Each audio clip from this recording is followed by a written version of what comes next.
Hi everyone, in front of me I've got OPPO Reno 14FS and let me share with you how to allow unknown sources on this device.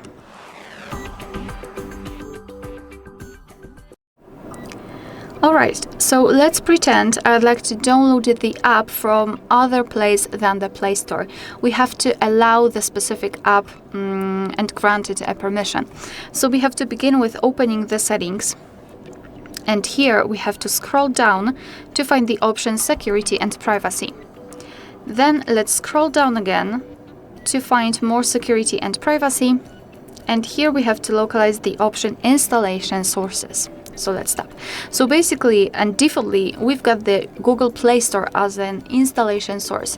But let's pretend I wish to download the app from Chrome, so from the browsers, from the specific website. So all we have to do is to simply tap on the switcher. Your device will ask you if you really want to do it, and then let's tap on allow.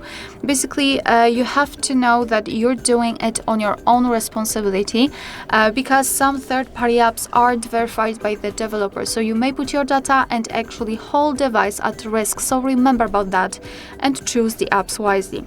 Of course, it works the same with all other apps, just tap on the switcher next to it, and if you wish to, you can remove previously granted permissions just by tapping on the switcher again. Alright, so that will be all. Thank you so much for watching. Please hit the subscribe button and leave the thumbs up.